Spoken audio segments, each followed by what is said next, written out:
Part man, part machine, all cop. Robocop, The Future of Law Enforcement. A novel by Ed Naha. Part 1. The superior man understands what is right. The inferior man understands what will sell. Confucius. 551, 479 BC. Chapter 1. He was a cop. A good cop.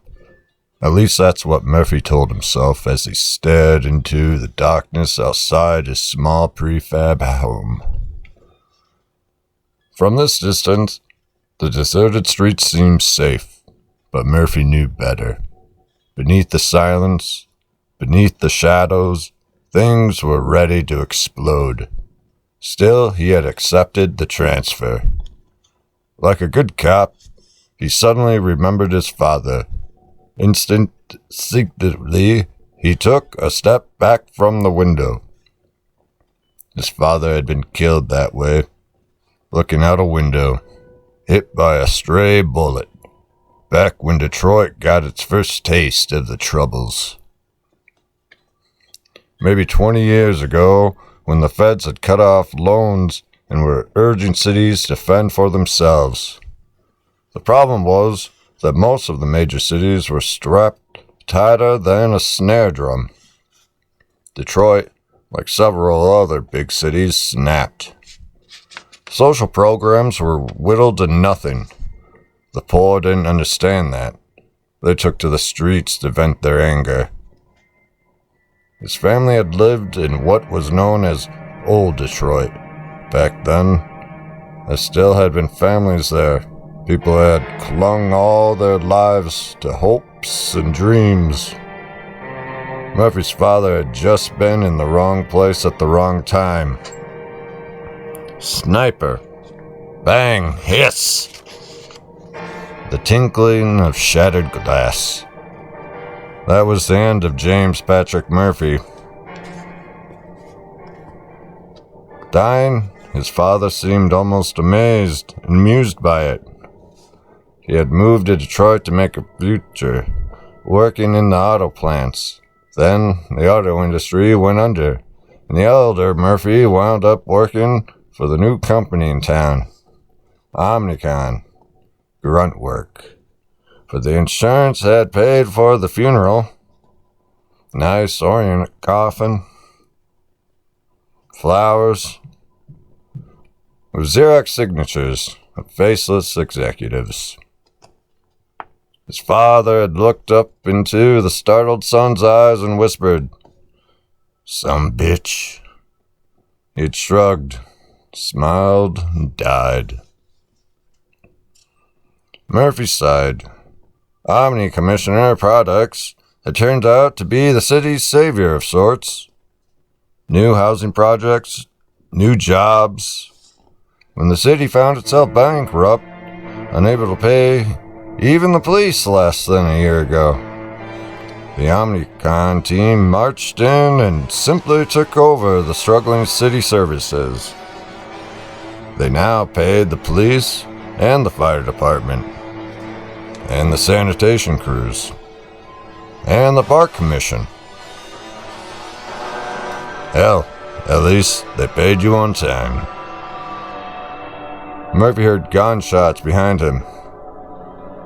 Instinctively, he whirled around, spotted the source. He relaxed. 10-year-old Jimmy Murphy was sprawled in front of the TV, watching his favorite show, TJ Laser.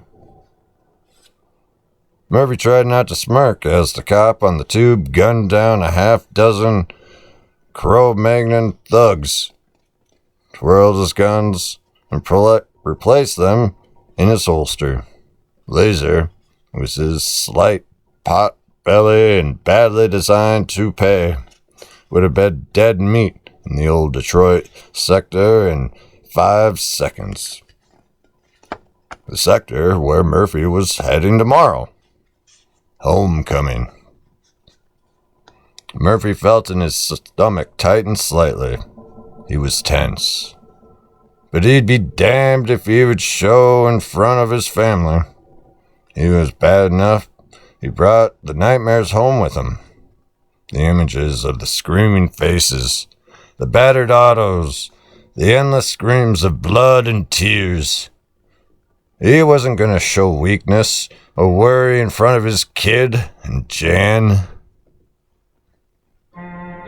He glanced at the window and saw his own reflection in the flickering light of the TV. He jumped. For a second, the face he saw was that of his father. Yeah, he had the same high cheekbones, the same deep-set blue eyes, thin lips, eager to smile but not quite knowing how to relax that much. He was forced himself to laugh at his own uneasiness. 35 years ago, he was turning into a generic wiener. He nearly laughed out loud. Welcome to the world of weirdom, Murphy. Jan walked into the room. Dinner will be ready in a minute. Their eyes met. She knew how jumpy he felt. They'd been together too long for her not to know. They'd grown up together and had developed a friendship that blossomed into love. He forced himself to smile widely, and for Jimmy's benefit, mostly, he rubbed a calloused hand across his tight stomach and announced, Great, Mom. I could eat a horse. Jan forced a smile in return. We had that last night. Will pot rot stew? Murphy nodded. I suppose I can force myself. In front of the television, Jimmy laughed. I can if Dad can. Jan walked out toward the kitchen. A couple of wise guys. Murphy watched Jimmy settle back in front of the TV. His gaze once again wandered to the street. He wondered what would go down out there tonight, and what he'd find there tomorrow.